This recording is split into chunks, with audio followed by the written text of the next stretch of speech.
Hey, this is Gabe. Welcome back to another video. In the past videos, you've probably heard me talk about my back a little bit, saying, like when I made my Van Halen pin video just recently, you probably heard me talk about how I can only do this for so long because my back gets pretty tired and so on and so forth. So several years ago, I had back surgery. Back in 2018 was my second back surgery. It was a 2-level, 3-bone fusion, lower back, L5. Typical back injury that you see from a lot of people, industrial accident. I used to drive a forklift for like 20 some years, so driving in and out of a trailer all day long. Forklifts don't have any suspension if you've never driven a forklift or don't know anything about them. So your body takes all the bumping itself. So it's pretty brutal on your back. So over the years of doing that, and that was a contributing factor of the actual injury. What I was doing, this was at work. It was a workplace injury. It was not actually driving a forklift, but it was a different project at work. But it was, I was doing a resizing project, a rack resizing for parts, auto parts. And just the motion of climbing up and down a ladder, getting on my knees and so forth, and banging out shelves and repositioning shelves, doing that several days in a row is actually the proverbial straw that broke the camel's back. So anyway, fast forward, years later now, it's been since, like I said, 2018 was when I had my second back surgery. My first back surgery was a discectomy and laminectomy. I think that was in like 2016. And because of workman's comp, the surgery was delayed for over a year, the second back surgery. So it put a lot of pressure on the nerve, because my spine wasn't perfectly straight like this. It was like this, and then the ruptured discs. So by the time I actually got to the surgery and straightened out the spine, the damage was already done inside the core where the nerves are. So consequently, I have neuropathy in both my legs. So I'm taking medication at night for that so I can sleep mostly through the night. I still wake up like at 3 in the morning in severe leg pain. But anyway, that's another story. So I can't really sleep a lot, and I don't do good at standing for long periods of time, or sitting or laying in bed for long periods of time either. So what usually helps the most is a treadmill. So I'm on the treadmill usually a half hour to 45 minutes a day.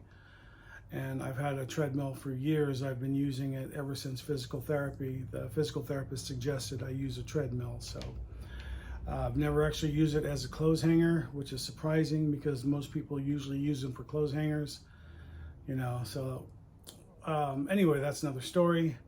But yeah, that's about it. Here's some pictures of what my back injury looks like. So this was my 2-level, 3-bone cage fusion with an IVC filter that was put in for blood clots also. So as you can see by the pictures, the x-rays, you can see what that looks like from the forward and side view. And it was quite a long recovery process, over a year. And in some videos you've seen back in late 2018 or 2019, I'm wearing something that looks like a backpack in several videos, and it was basically my back brace that I had to wear for over a year. So that was a lot of fun, just trying to live through that whole healing process. So now that I've downsized, I don't have as much room to work in my garage shop. It's still a small 2-car garage, but I'm thankful I have it. So, you know, as far as that goes, you know, I don't make as much stuff as I would like to do, only because I don't have the stamina like I used to.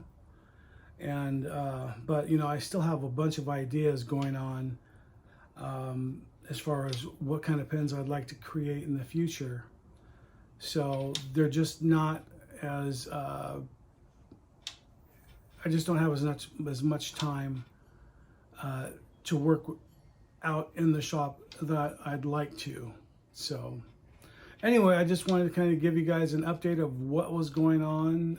If you've heard me talk about my back, a little bit of an explanation of what that is and what I've been dealing with. You know, not the worst injury in the world, but I have to admit I was very naive when I hurt my back. When the doctor told me, oh, you've got 2 ruptured discs, and I had 2 ruptured discs. One was a 6mm rupture, and the other one was, I think, 10.5 millimeters. And it didn't really dawn on me until I looked at a 10mm wrench and thought, oh, okay, well, that looks pretty bad. And then when they explained, it's sort of like stepping on a jelly donut, and the jelly donut that, you know, the jelly that squirts out the side, well, that was the gel inside the disc, and that was causing the rupture on the interior of the spine. So that's what was causing all the pain. And, you know, stupid me, I thought, well, it's just a back injury, just fix it. You know, it's like a broken arm or something. Well, I had no idea a back injury was really that significant. And the doctor told me, you know, once you hurt your back, it's pretty much a life-altering injury. That's why you hear so many people talk about, oh, my back this or my back that. And, you know, now I'm one of those guys. So anyway, do whatever you can to protect your back. That's why you see some of the tools that I have here. If you've seen some of my other videos, all of them, everything's raised up ergonomically. Even my lathe, when I turn my lathe, my power tool is, you know, up to here, so that when I'm turning, I'm not hunched over like this. You know, I'm pretty much standing, you know, at an almost an upright position, a little bit bent over, but, you know, I don't bend if I don't have to. Even my table saw, when I do use it, which is very rarely, I have it lifted up over 3.5 inches. It's basically the same height as my bandsaw.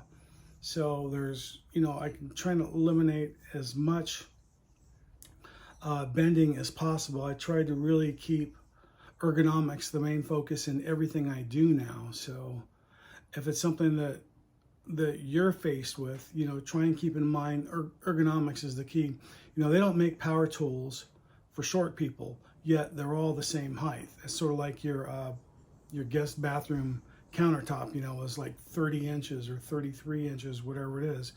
And, you know, you probably like them about 36 inches. Well, people come in different heights. You know, I don't know why power tools can't come in different heights, or at least make them adjustable.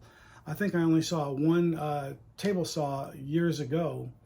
I think it was SawStop that had an adjustable base on, where you can had like a foot pedal, and you can pump it and it could raise it up a little bit. But that was like a $5,000 saw. I was like, well, who can afford that? You know, so I just used a Shopfox mobile base and put some 2x4s under it, you know, and then put my table saw back on top of that. You know, what that cost me? $6 for a couple of 2x4s. So anyway, you know, think about ergonomics and whatever you're doing, you know, in the future, because you're not always going to have your health.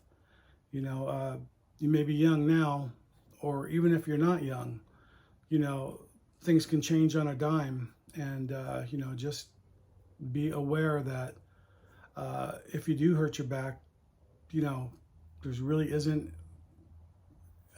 much recovery from that. You can get better, but it's not perfect. And that's been a hard lesson learned on my end. So anyway, that's it. I hope you all are having a good day, and take care. Thanks for watching. Hey, this is Gabriel Castro. Thanks for watching my YouTube channel. You can click on the link right here and subscribe. You can watch a video series right here, or the latest video right here.